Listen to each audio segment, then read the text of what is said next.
evening and welcome to NTD News. I'm Stephanie Cox. Here are today's top stories. President Biden's vaccine mandate for private businesses will be enforced soon. And the White House releases a new report that shows vaccine mandates significantly increase vaccination rates. And Pfizer is seeking emergency use approval for another vaccine, this time for children as young as 5. But does the drug qualify for an EUA? We look at data that suggests it doesn't. Senate Democrats insist that bold climate plans remain in the Build Back Better plan, making negotiation talks with the Democratic Party even more restricted as they try to find a path forward for Biden's agenda. Fraudulent insurance claims, kickbacks, and $4 million. Nearly 20 former players charged with defrauding the NBA. Former Nets player Terrence Williams was among them. President Biden's pick for the nation's top banking regulator is under scrutiny over her thesis on Karl Marx. She wrote it while studying in Moscow on a scholarship named after Lenin. A senator demands she turn it in for review after allegedly scrubbing it from her CV.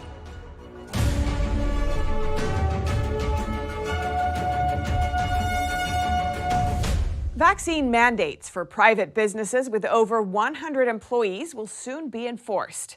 President Biden says the Labor Department is finalizing the rules. He's doubling down on his vaccine mandates and calling on more businesses to require the vaccine. The Labor Department is going to shortly issue an emergency rule, which I asked for several weeks ago, and they're going through the process, to require all employees with more than 100 people, whether they work for the federal government or not, this is within in the purview of the Labor Department, to ensure their workers are fully vaccinated or face testing at least once a week. According to a new report by the White House, vaccine mandates are now in place at 25% of businesses and 40% of hospitals. And 37% of all undergrad and grad students attend colleges that require the vaccine. Vaccine mandates have increased vaccination rates by over 20%, in many organizations to over 90%. Biden criticizes those that oppose vaccine mandates. And some are making a political statement out of this issue. But a strong bipartisan majority of Americans support vaccinations. They know it isn't about politics. It's about life and death. That's what it's about. It's about looking out for one another. It's about being patriotic. And since Biden announced the vaccine mandate for all federal workers in late July, the unvaccinated population dropped by 1/3, from 95 million to 67 million. Now, Pfizer is asking for permission to vaccinate children as young as 5. But multiple scientists and doctors say there's enough evidence to prove that children can safely do without an emergency vaccine. NTD's Miguel Moreno has the details. Not long ago, Pfizer gave us a glimpse into its vaccine trial for kids ages 5 to 11. They said their safety results were favorable and the antibody response was robust. They've now asked the FDA to give their COVID-19 vaccine emergency use authorization for children as young as 5. In a statement, Pfizer said, with new cases in children in the U.S. continuing to be at a high level, this submission is an important step in our ongoing effort against COVID-19. The White House tells CNN they're ready to go if the FDA gives the okay. Dependent upon the science and the medicine and the FDA and the CDC's actions, but those are all at the end of the month. And if there is approval or authorization and a CDC recommendation, we are ready. If the vaccine's given the go-ahead, parents will ultimately have the choice to vaccinate their children, unless they're compelled to. A recent poll shows that less than half of Americans are likely to vaccinate their 5 to 11-year-olds against COVID. For the FDA to issue an EUA, there needs to be proof that the people in question need the unapproved drug. But there is data that suggests that most children this young can safely do without the vaccine. In a statement, former Health and Human Services Advisor Paul Alexander said, "The risk of severe illness or death from COVID-19 in children is almost nil, statistically zero, and this evidence has accumulated well over a year now. In fact, we knew this for over 15 months. According to the CDC's latest numbers, 658 children have died in a way that involves COVID in the U.S. That's about 0.1% of the country's total reported COVID deaths. Pfizer says they cut down their normal 30 milligram doses to a third for children under 12. The FDA's advisory panel will meet on October 26 to consider the EUA. Miguel Moreno, NTD News. Undercover journalists spoke to Pfizer scientists who said natural immunity is likely better than the vaccine. And a whistleblower reveals emails from top Pfizer officials that show they don't want the public to know aborted fetal tissue is used in the development of the vaccines. Here's NTD's Kevin Hogan with more. What the vaccine is, like I said, that protein. Undercover journalists working for Project Veritas spoke with 3 Pfizer scientists. The scientists gave out information that goes contrary to seminars the company requires them to take and that they're not allowed to discuss in public. Experienced Pfizer biochemist Nick Carl shares his viewpoint on the company's vaccine. When somebody is naturally immune, like they got COVID, they probably have better, like not better, but more antibodies against the virus. So your antibodies are probably better at that point than the vaccination. Carl says that's because the vaccine is just one antibody against one specific part of the virus, but when someone contracts COVID-19, their body produces antibodies against multiple pieces of the virus. A senior associate scientist says natural immunity probably lasts longer than the protection from the vaccine. You're protected most likely for longer, since it was a natural response. He went on to say that Pfizer is basically run on COVID money now, and they are not to talk about anything that could implicate Big Pharma. Another scientist echoes this. We're like bred and taught to be like vaccine is safer than actually getting COVID. You cannot talk about this in public. What's more, Project Veritas interviewed a 10-year Pfizer employee and now whistleblower, Melissa Strickler, who reveals emails from high-ranking officials. She shares one from Vanessa Gelman, the Senior Director of Worldwide Research at Pfizer, about the use of human fetal tissue in vaccine testing. From the perspective of corporate affairs, we want to avoid having the information on the fetal cell lines floating out there. We believe that the risk of communicating this right now outweighs any potential benefit that we could see, particularly with general members of the public who may take this information and use it in ways we may not want it out there. We have not received any questions from policymakers or media on this issue in the last few weeks, so we want to avoid raising this if possible. Strickler said she's a little anxious about what Pfizer might do to her or say about her for revealing this, but to offset the risk of losing her livelihood and potential legal battles, she has a Give, Send, Go account where she's raised over $145,000. Pfizer did not immediately respond to NTD's request for comment. Kevin Hogan, NTD News. Washington state health officials have confirmed a Seattle woman died after getting the Johnson & Johnson COVID vaccine. This comes after the obituary of a young Seattle mother who died from the vaccine went viral this week. Twitter had labeled links to the obituary as misleading. NTD's Grace Coulter has the story. The Washington State Department of Health issued a statement Tuesday saying it is aware of a recent death of a King County woman from a blood clot after receiving the J&J vaccine. The Secretary of Health said the death is the first such death in Washington state. This comes after the obituary of 37-year-old Jessica Berg Wilson surfaced online this week. Wilson, a mother of 2 young daughters in Seattle, died on September 7th after getting vaccinated against the CCP virus in August. Although the department didn't identify the woman who died by name, the details and timing matched Jessica's. Her husband, Tom Wilson, told the Epoch Times that Jessica's doctor confirmed she died of a rare form of vaccine-induced blood clot. The health department said in its statement that blood clots are a very rare complication associated with the J&J vaccine, adding that the CDC has reported only 3 other confirmed cases nationwide.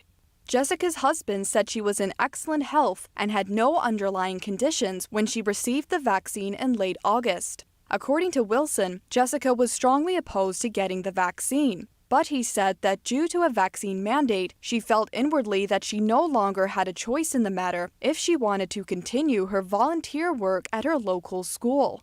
Jessica's family members say they believe her decision to comply with the vaccine mandate cost her her life. The The family this week also expressed outrage at social media giant Twitter, which had initially labeled tweets as misleading if they linked Jessica's obituary. The health department says it will continue working closely with Public Health Seattle King County and the CDC as more details become available on the cause of the death. Grace Coulter, NTD News. Two founders of drug maker Moderna have made it onto Forbes' list of the wealthiest Americans.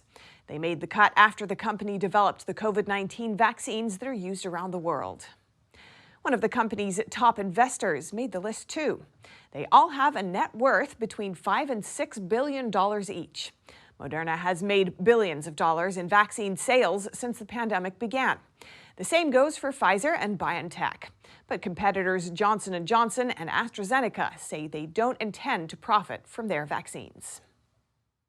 And Finland is now suspending the Moderna vaccine for men under 30. They say that's due to cardiovascular side effects. Sweden took similar steps yesterday, and Denmark also paused Moderna vaccines for those under 18. And former NBA basketball players are accused of swindling the league out of millions of dollars. A U.S. prosecutor unsealed the indictment today. NTD's Miguel Moreno has more from Manhattan. $3.9 million.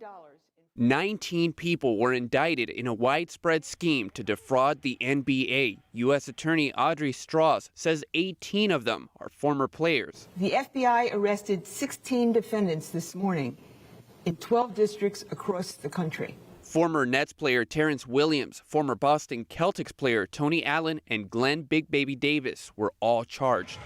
The U.S. Attorney says the NBA has a health care plan that gives benefits to active and former players. She accused the indicted players of submitting false claims to defraud the NBA at $4 million.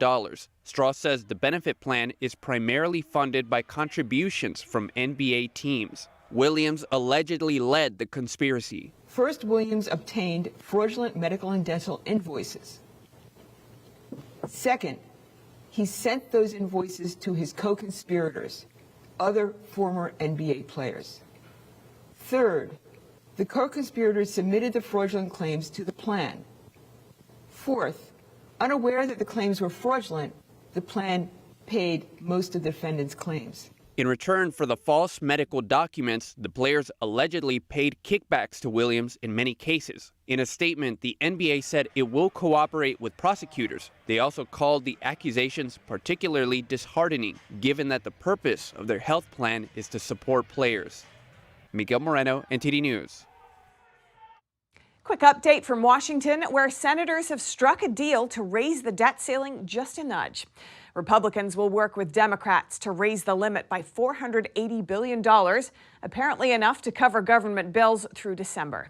Good news for the government, but for everyone else, it mostly means we'll just have to go through the debt ceiling dance again at the end of the year. Republicans still insist if Democrats want to raise the ceiling long-term to fund their spending plans, they'll have to do it alone. And Democrat senators today insisting that the Build Back Better bill include all of their green energy programs. Senator Ed Markey, a Green New Deal advocate, tells NTD tax breaks are the key to promoting energy reform without relying on China or Russia. NTD's Melina Weiskup reports. Senate Democrats are working to push Biden's Build Back Better agenda with all of the clean energy projects included in it. Now, this comes after moderate Democrat Senator Joe Manchin earlier this week said he wants natural gas to be a part of this plan. But some of these Democratic senators say they're not going for it. They want to keep Biden's plan as it is and not make changes to it. It's not a moment where you can just say we're going to do one piece of this and not another important piece. Taking strong action on climate is a moral imperative, but we also understand that it is an economic imperative. No climate, no deal. Now, some people say that in order to enforce this clean energy plan, it will make us more dependent on foreign nations. For example, China dominates the clean energy market. Senator Ed Markey explains to us his proposal for how we can enforce these clean energy plans while at the same time being energy independent. To make the solar panels, we need to rely on the rare earth minerals. Do you think that we can make it easier in the U.S. to mine for those? Yes, we can. We have to find a way of moving from mining for fossil fuels to mining for rare earths. And we can do that in the United States and then move over one group of miners into the new workplace, the new kinds of minerals we need for our country for the 21st century. We can do this very, very rapidly. As long as we set the policy, make it clear, the investors will move in and they will see that there is money to be made. Markey and other Senate Democrats want to pass a new law to give tax breaks to U.S. manufacturers who produce solar panels and windmills. Senator Wyden, chairman of the Finance Committee, has pushed for changes in tax policy, rewarding those who work toward clean energy goals. If you can reduce carbon emissions, you get the savings.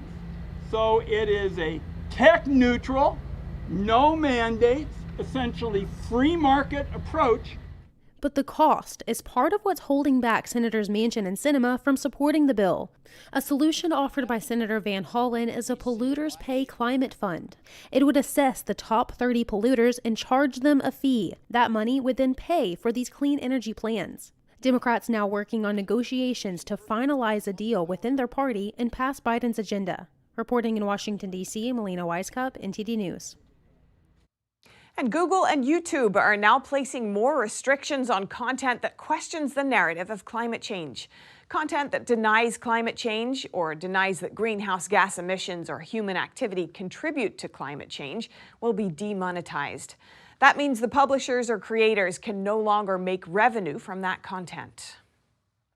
And Senator Pat Toomey is demanding the president's pick for the nation's top banking regulator turn over her thesis on Karl Marx. It was written while she was studying in Moscow on a scholarship named after Vladimir Lenin. References to the document have allegedly been scrubbed from her resume. NTD's Grace Coulter has the story. Republican Senator Pat Toomey wants to know what the potential future comptroller of the currency thinks about Karl Marx's economic theory. Professor Sulla Omarova of Cornell Law School was nominated for the position by President Joe Biden last month, but her background and previous academic writings have drawn heavy scrutiny. In fact, I don't think I've ever seen a more radical choice for any regulatory spot in our federal government. Toomey, the ranking member of the Senate Banking Committee, sent a letter to Omarova Tuesday requesting a thesis that she wrote during her time at Moscow State University in the 1980s. The thesis is titled Karl Marx's Economic Analysis and the Theory of Revolution in the Capital. Toomey also noted that Omarova wrote it while studying on a scholarship named after Russian communist leader Vladimir Lenin. The senator stated it appears Omarova has deleted any reference to the thesis from her current CV, but he noted that the paper was listed on her CV as recently as 2017. Toomey pointed out that presidential nominees are required to submit copies of all of their published writings. On the Senate floor Wednesday, Toomey expressed concern over Omarova's nomination and said he found many of her views disturbing. Ms. Omarova doesn't just want to tighten regulation of banks. That's not what she's advocated for. What she wants to do, and I quote, this is her words, effectively end banking as we know it, end quote. Those are words she wrote just last year. He pointed to another paper Omarova wrote last year called The People's Ledger. In it, Toomey said she promotes the nationalization of retail banks, which she called a clear socialist idea. Toomey further raised concern about Omarova's attitude towards the Soviet Union, referencing a pair of tweets. The senator is requesting a copy of the original thesis to be provided to the Senate Banking Committee by October 13th. Grace Coulter, NTD News. A federal district court judge in Texas temporarily blocked the state's anti-abortion law.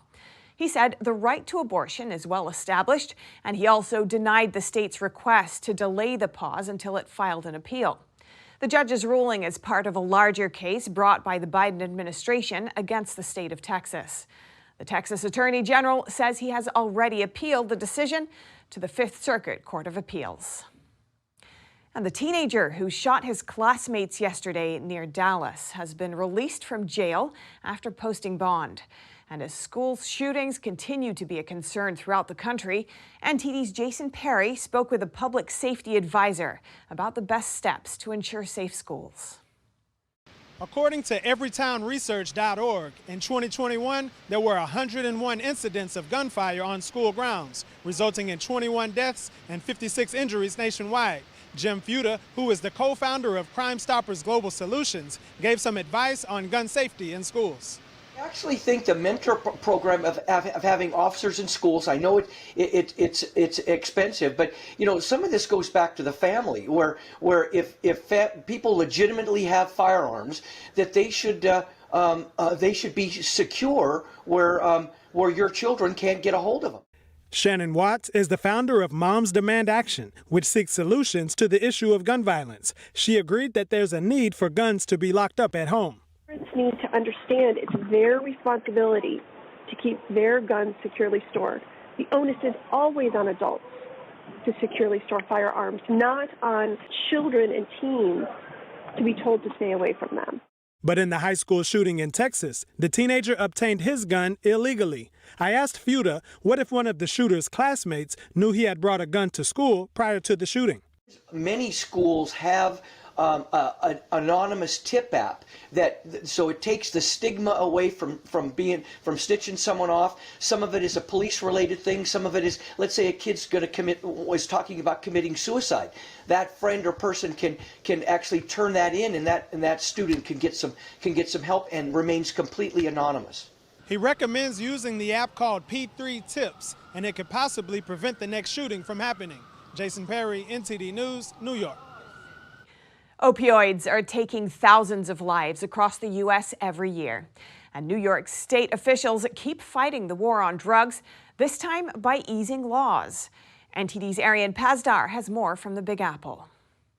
If you know someone struggling with addiction, you know how devastating that can be for the person themselves and for those around. Now, the governor says she wants to bring an end to the crisis. She came to the city college here to explain how she's trying to do that. The governor says the opioid crisis has gotten worse during the pandemic. After COVID, it is a crisis on steroids, and we lost over 5,100 New Yorkers from a preventable overdose last year alone. Hochul and other lawmakers presented 5 bills that were signed into law today. They mostly make it harder for law enforcement to imprison addicts. Instead, they say, they want to make sure these people get treatment. They say being addicted is not a crime. One of those law changes stands out more than the others. Syringes are illegal in the state of New York. There are some police officers locking people up for possession of a syringe. On the other hand, the state of New York gives out millions of syringes to help people because of the public health crisis. So today we are going to decriminalize the possession of a syringe in the state of New York.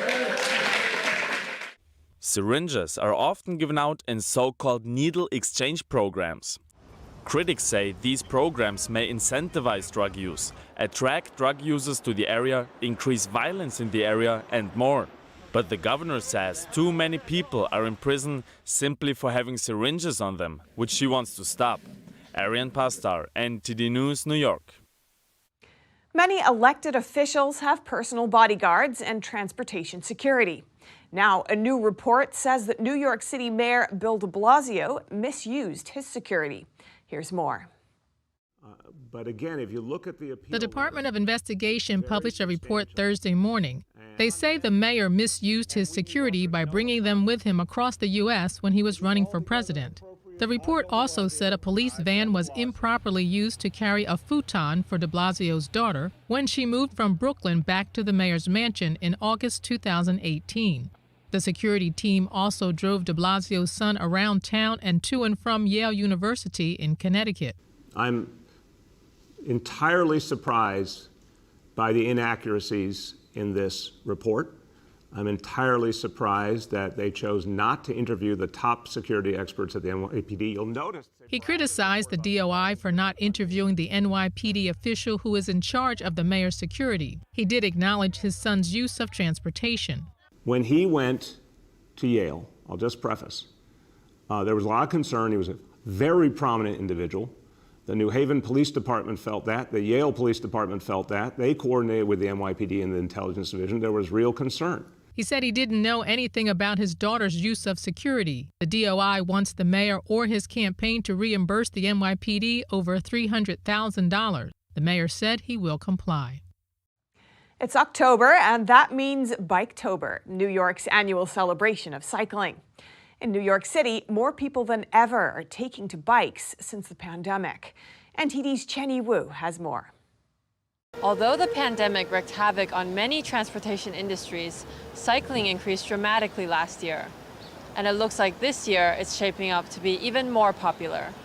I think that with the coming of the pandemic, people looked for alternative ways to get around the city that were solitary and didn't involve having to interact with other people.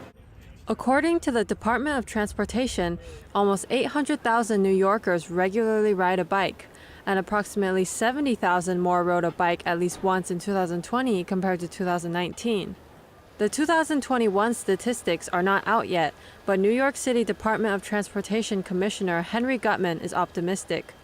He says that this upward trend in cyclists is not temporary hype and may even continue after the pandemic is over. Now, do I think it's going to continue? Yes. Just like a lot of things that grew out of the pandemic. City Bike is New York City's bike share system, and it's the largest in the nation. City Bike General Manager Laura Fox reports that their ridership has skyrocketed. In September, we had over 3.3 million rides, and our highest ridership month last year was at 2.5 million rides. Fox also expresses that she hopes more people will use city bikes in the future. This is not only about expanding the size of our network, but continuing to focus on bringing new people, new types of people to cycling. The DOT is hurrying to create more cycling lanes as bikes play a bigger and bigger role in public transportation. Shen Yun, NTD News, New York. Coming up, public health officials in California's Bay Area announced official criteria for lifting COVID-19 indoor masking requirements. 9 counties came together and created the shared guidelines. And the Blue Angels have made their way to the San Francisco Bay Area. A pilot who is native to California flies a new addition to the fleet and says it feels good to perform back home. Find out more in just a moment here on NTD News.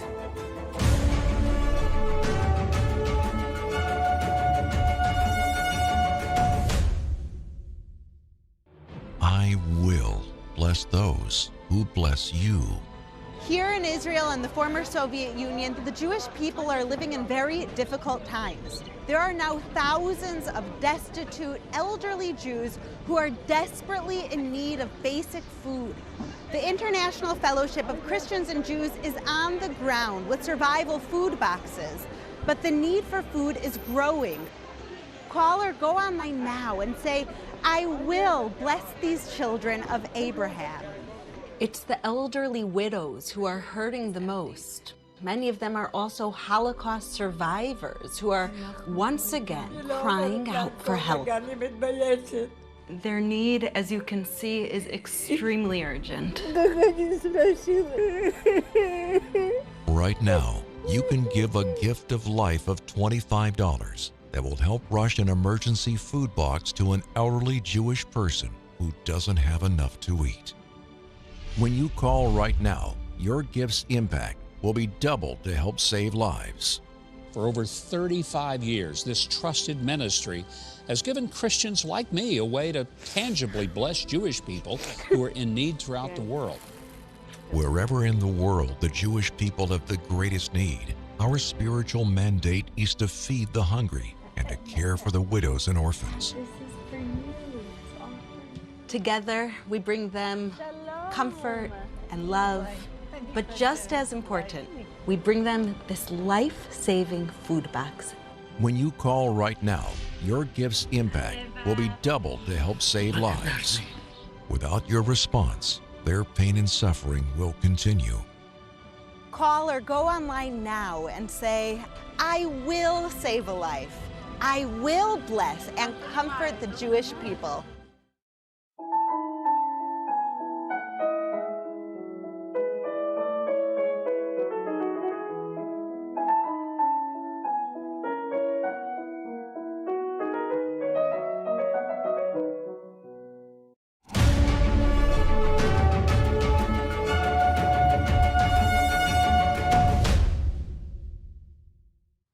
At least 4 people are dead as flash floods drench Alabama.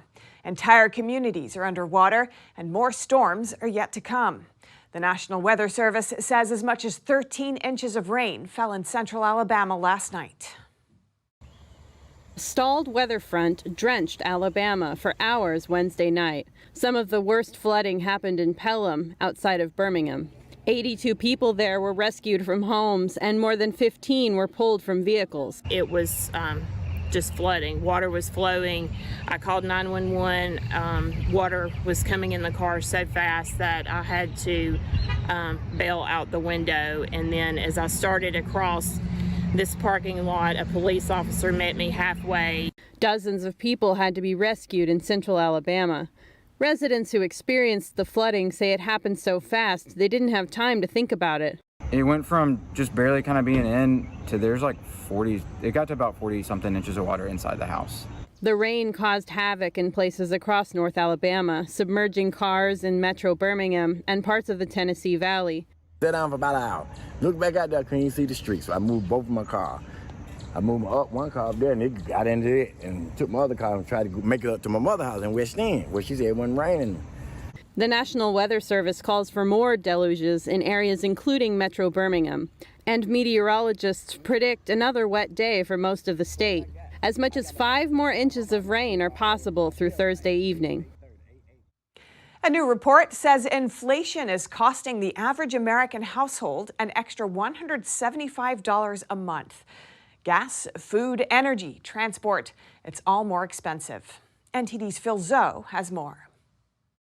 Prices have gone up for many things, from meat to milk to this bag of chips right here. Inflation is up 5%, and Americans are spending on average $200 more per month.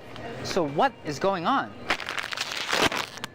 We did a recent survey. We found that about 9 in 10 Americans have noticed higher prices this year. We're seeing the strongest inflation in more than a decade. At a local shop in downtown Manhattan, the manager says everything has gone up. Prices went up like 20 to 30%. Beverage prices, like especially Coca-Cola, they raised like $3 per case. But higher prices aren't the only problem. 6-7 months I've been looking for employees, and I called all the agencies, but there's nobody seems to be willing to work. Debt relief attorney Leslie Tain is busy helping both businesses and consumers. The fact that expenses have gone up so much that they can't keep up with the regular bills. Her phone has been ringing off the hook. Yes, business has been so busy lately. We have really exploded, I would say, in the last 6 months, especially on the small business side. Around 27 million American households say it's getting very difficult to pay daily expenses. That's up 8% from 2 months ago. Phil Zoe, NTD News, New York. The Blue Angels have arrived in California's Bay Area this year ahead of the Columbus Day weekend, where they perform air shows annually. They're debuting a new aircraft for its 75th anniversary, and the pilot is a California native. NTD's Eileen Eng has more on the ground. It's the Blue Angels' 75th anniversary, and 2 new aircrafts are debuting, the FA-18 Super Hornet and the C-130, also known as Fat Albert. Rick Rose, a major in the U.S. Marine Corps, flies Fat Albert for the Blue Angels. He's from Napa, California. He's been flying since 2014 and joined the Blue Angels 2 years ago. Fat Albert's kind of the Marine representation on the U.S. Navy Blue Angels squadron, so it's a joint Marine-Navy squadron, and then being a pilot to kind of represent that in addition to the C-130 community in the Marine Corps. It's a very special community. It's a small community, but what we do is just the roles we play, the missions we do throughout the world are so important for Marines. But being a pilot on this aircraft is nothing short of an incredible experience every day. Even though the shows were canceled last year due to the pandemic, Rose said they still practice at their home base in Florida and other Navy air stations. Rose said he's humbled to be back home to show Northern California what they can do. Coming full circle, when I was a kid, watching the Blue Angels perform in the Bay Area was a special thing for me, and I never thought in a million years I would be now in the show performing, doing the same thing, inspiring future generations, just as I was, that kid. Fat Albert does not have the typical Blue Angels sleek build, and it can't match their speed. but it is still capable of doing all the stunts. This is also Fat Albert's 50th anniversary. It's the first year the J model debuts, with 6-bladed propellers, upgraded engines, and avionics. For each show site, we'll carry the whole complement of 6 pallets of maintenance cargo, in addition to about 49 sailors and Marines that are back there. So we're the logistics and platform to carry everything we need in order to make the show happen. And so, getting 6 jets in the air is kind of surface level of what really all the teamwork that goes into making this happen. And we carry the sailors and Marines that fix the jets and make sure that they're putting on a good show for us. The support team plays a big role in getting the aircraft off the ground and the show going. Challenges are probably going to be long working hours, gripes on the jet that are difficult to figure out, but when we all get together and put our brains together, we figure it out. Because it's a hand-selected process to be part of the team and many want to join, Donaldson said it's the best close-knit family and the teamwork is incredible. The Blue Angels will be heading to Loveland, Colorado next. Eileen Ang, NTD News, California. Public health officials in California's Bay Area announced a set of criteria lifting COVID-19 indoor masking requirements. The criteria is shared among 9 different counties around the Bay. Here's NTD's Cynthia Kai with the details. 9 counties in California's Bay Area have created a shared criteria for universally lifting COVID-19 indoor masking requirements. Public health officials made the announcement on Thursday morning. Health officials will lift the indoor masking requirement in public spaces when all 3 of the following conditions are met. 1. Transmission rates reach moderate levels. 2. Hospitalizations are low and stable. And 3. 80% of the county's population is fully vaccinated.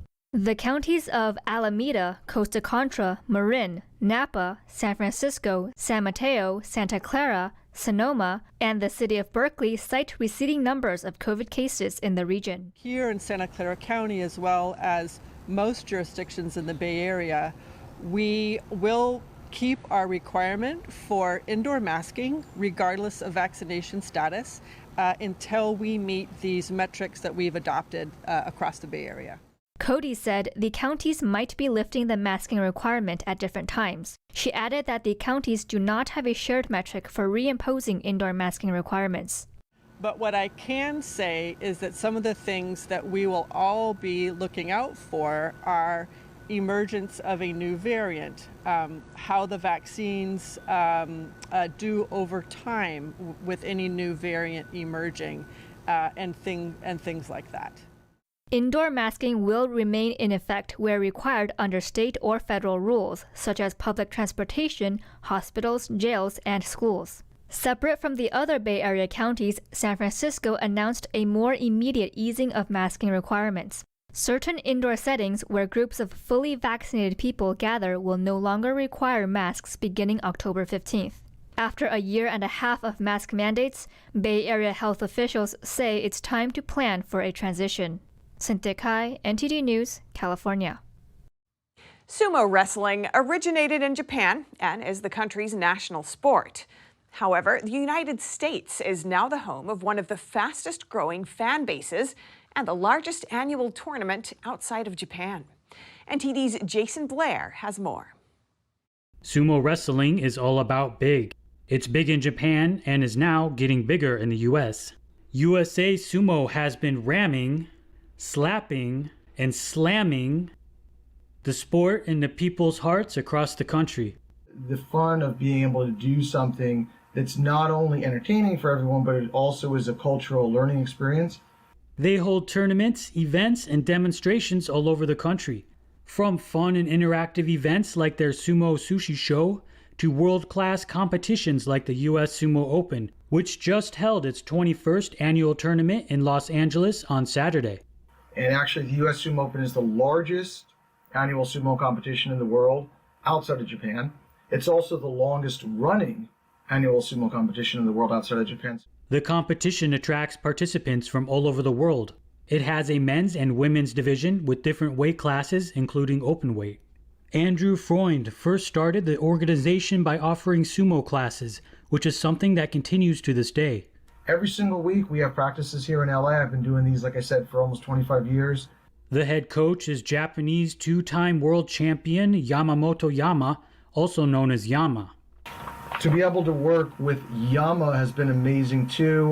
For the last 8 years, he is the heaviest Japanese sumo wrestler ever. Yama weighs in at 600 pounds and also participates in many of the organization's demonstrations and shows. He's been featured in movies like John Wick 2 and Ocean's 13, as well as music videos with artists like Ed Sheeran. Other wrestlers in the organization have attracted attention in the entertainment industry as well. So in the past 25 years or so, we've worked on about 1,000 or actually over 1,000 different TV shows, movies, commercials. USA Sumo hits the road again soon with their next events slamming their way into Miami and Seattle. Jason Blair, NTD News, California. Researchers in California created a robot that combines walking with flying. The robot can mimic the way a human walks by using propellers on its shoulders. The team is showing off the robot's talents on a tightrope. Researchers in California unveiled a bipedal robot on Wednesday that combines walking with flying. The robot, named Leonardo, or Leo for short, can jump, skateboard, and walk on a slackline. Leo was developed by a team at the California Institute of Technology's Center for Autonomous Systems and Technologies. The researchers said Leo is the first robot to use multi-joint legs and propeller-based thrusters to enable it to balance and carry out complex movements. When we designed Leo, we envisioned that Leo can solve problems that are difficult for people. For example, inspection of high voltage lines or painting of tall bridges. Because Leo, using the ground contact, is more robust than a drone, and it can leverage this ground contact to be able to make these activities much safer and with more efficiency. Leo is 2.5 feet tall and has 4 propeller thrusters mounted on its shoulders. It mimics the way a human walks by using its propellers to stay upright. Leo is equipped with cameras and sensors to be able to perceive the environment and localize itself relative to the environment. Researchers say Leo is able to balance better than regular bipedal robots through the use of a hybrid movement that is somewhere between walking and flying.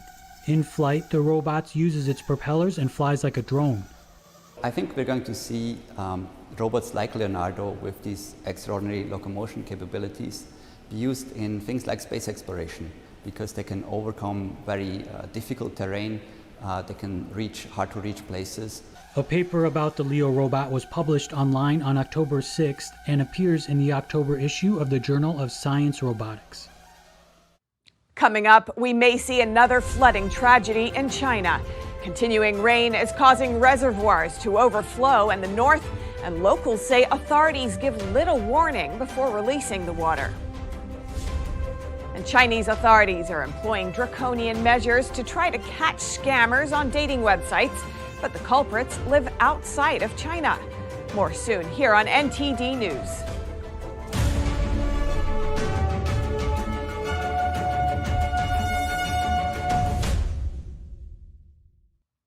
Floods continue to plague many parts of China. In Shanxi province, villages are flooded and buildings and bridges have collapsed. Water levels in China's second longest river are also substantially higher. And the authorities' order to discharge water from reservoirs with little warning is only making the situation worse. NTD's Don Ma has more. No end in sight for floods in China. Heavy rains in Shanxi province are causing reservoirs to overflow, and some already discharged water. Continuing rainfall has also led to landslides and the collapse of river embankments. The ensuing water flooded villages, causing damage to buildings and bridges. In one county, floodwaters washed away a section of a railroad supporting structure, forcing the train to stop in its tracks. In another county, a section of wall of a residential building collapsed. Cars parked in front of the building were buried. Footage shows some city streets in the province closed off due to flooding. At the same time, water levels in China's second longest river, the Yellow River, which also passes through Shanxi province, is seeing a dramatic rise. There is an obvious increase in water level. Before, the distance from the shore to the bottom was 7 to 8 meters. But look at it now. There is only around a 1 meter distance. The water level has risen 5 to 6 meters. Meanwhile, in parts of China's Sichuan province, flood water levels are reaching startling heights. Tall trees are half submerged in flood water. And in Xiaxi and Gansu province, severe landslides are gripping parts of the province. Online video shows residential buildings toppling over and cars being buried by debris. The landslides have caused substantial damage. Many residential buildings in Gansu have collapsed as a result. Don Ma, NTD News. Overseas Chinese conmen are using dating apps to scam money from mainland Chinese citizens. And Chinese authorities are using draconian measures to crack down on them, like demolishing their houses back in China. NTD's Tiffany Meyer has more. Chinese Communist Party leader Xi Jinping is reportedly trying to crack down on overseas Chinese conmen. These conmen are using dating apps to deceive people looking for a relationship and scam them into making investments. There are tens of thousands of these kind of scammers. It seems Xi Jinping is not happy about this sort of thing, and he is employing draconian measures to bring an end to it. Police stations are asking these scammers to return to China. They are threatening to demolish their homes in China if they don't come back, and have even threatened their relatives' homes. What's more, their children would be prohibited from going to school. And it seems these tough measures may be working. More than 50,000 scammers have returned to China this year. Chinese tech giant Huawei has hired a former BBC executive as its editor-in-chief. The U.S. has banned the controversial producer of telecom equipment over national security concerns and the company's ties to the Chinese military. Now, editor-in-chief Gavin Allen was previously in charge of some of the most influential news programs in the U.K. and part of the upper management of British state media, the BBC. Allen announced his new position on LinkedIn, writing in a post that he was hugely proud to be joining a company that was a creative force for good. Huawei has been ramping up efforts to hire foreign talent. This as it's been facing U.S. pressure and suspicion from other countries. Some worry that if Huawei builds their 5G infrastructure, it might allow the Chinese regime to spy on them. Last time Huawei's recruiting made international headlines, it hired a renowned French mathematician to work at its research center in Paris. A recently published report by a French military think tank accuses the company of trying to influence Western politics by sponsoring political parties and hiring well-connected foreign officials. A group of French senators are sounding the alarm about Beijing's influence on college campuses. They're explaining some of the techniques the Chinese regime uses to infiltrate colleges, not only in France, but also in the U.S. NTD correspondent David Vives has the story. A group of French senators concluded in a report on Wednesday that the Chinese regime has a strategy to systematically influence college campuses in France and other countries. In other words, Beijing tries to pressure universities in a way that it becomes impossible for them to challenge the CCP's influence, programs, or narratives. The CCP is the most serious threat in terms of influence. It uses illegal methods. One of them has led to college professors censoring themselves.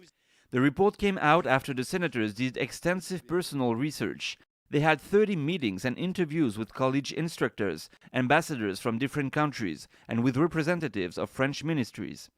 One of the CCP's methods is to pressure colleges to self-censor.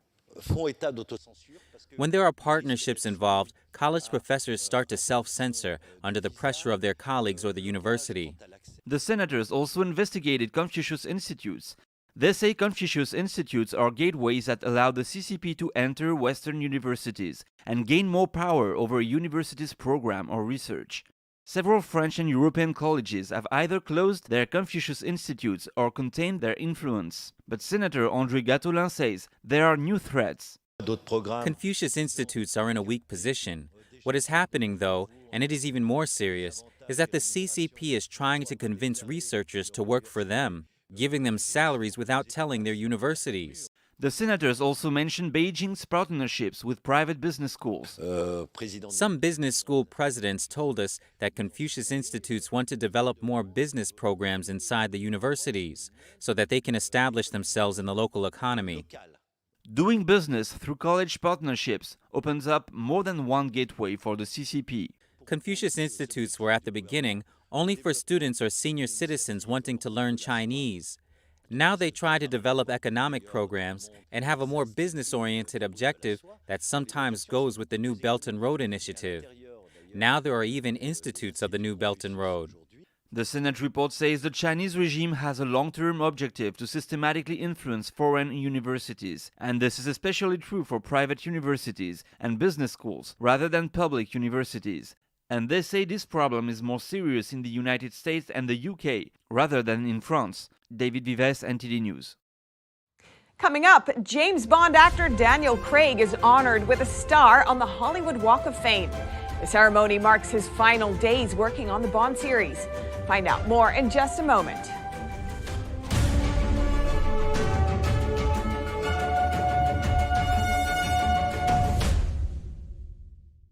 Hello, I'm Mike Lindell, inventor of MyPillow. Thanks to your support, you've helped make MyPillow become one of the fastest growing companies in America. Over the last 12 years, you've helped MyPillow create thousands of jobs right here in the USA. When I got MyPillow, I'm asleep almost immediately. I stay asleep at night and I wake up more well-rested in the morning. That's why I invented MyPillow. My patented fill adjusts to your exact individual needs and helps keep your neck supported and aligned. I'm interrupting this commercial right now. Retailers have canceled MyPillow, and to thank you for your support, I'm going to pass the savings directly on to you. Go to MyPillow.com right now to get deep discounts on all MyPillow products. For example, you can get my premium MyPillows, regularly $69.98, now just $29.98, the lowest price ever. For the best night's sleep in the whole wide world, visit MyPillow.com.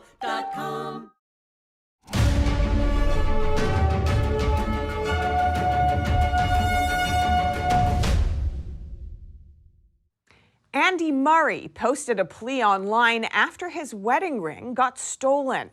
The tennis player says he's in the bad books at home. NTD's Eddie Aitken has more on this. Andy Murray does not like to play tennis with his wedding ring on, so he ties it to the laces of his tennis shoes. This plan backfired when he aired the shoes outside a California hotel room overnight. The shoes were stolen, as was the attached ring. The Scot issued a video plea on Twitter and Instagram on Wednesday. My physio said to me, "Oh, where's your wedding ring?" And I was like, oh no. And I basically tie my wedding ring to my tennis shoes when I'm playing because I can't play with it on my hand. So yeah, my wedding ring's been stolen as well. So needless to say, I'm in the bad books at home. Murray married Kim Sears in 2015. He is in California playing in the Indian Wells Masters tournament. The video went viral, and the tennis legend is hoping it will prompt recovery of the ring. Eddie Aitken, NTD News. British actor Daniel Craig is being honored with a star on the Hollywood Walk of Fame. It was installed this week after his latest James Bond film set a new box office high in the UK. The ceremony marked one of Craig's last working days in the Bond series. Let's take a look. Welcome Daniel Craig to the Hollywood Walk of Fame! James Bond actor Daniel Craig was honored with a star on the Hollywood Walk of Fame Wednesday. After opening last weekend in the UK, Craig's latest 007 film, No Time to Die, received critical acclaim, earning the highest box office revenue of any Bond film. The British actor made a speech before unveiling his star at 7007 Hollywood Boulevard. I never thought I'd hear myself saying this, but you know, it's an absolute honor to be walked all over in Hollywood. So, and if happiness was measured by the company we keep, then me being on this pavement, surrounded by all of these legends, makes me a very, very, very happy man. Craig attended the evening ceremony with his Bond producers and co-star Rami Malek, who plays Bond's nemesis in the latest film. Malek describes Craig as a superb actor, saying he strives for excellence in his own craft while empathizing with people around him. I'm lucky to have worked with you, to gotten to know you, and to be here for this moment. If you're lucky enough to play a bad guy, you'd better make sure the good guy is legendary. And this good guy is the best.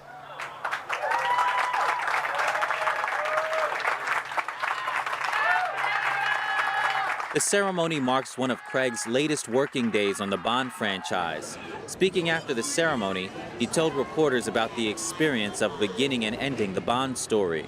It's time to move on, and with this movie, I feel like we've we've done what we needed to do, and it's time for someone else now. But this is just magic.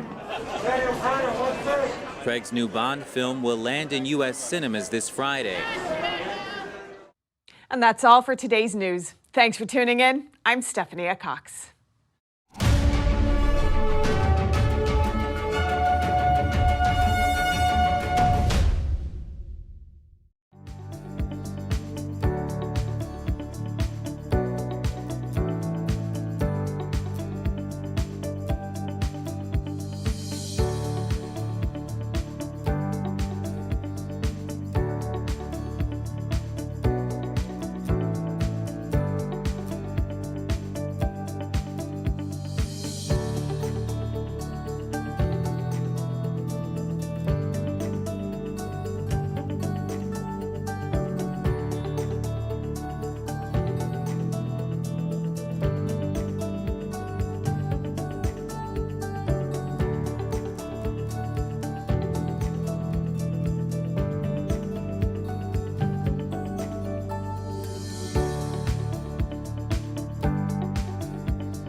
Thanks for watching us on YouTube. Don't forget to catch all of our programs on TV. NTD Evening News is on every weekday at 6:30 p.m. Find your local NTD channel at ntd.com/TV.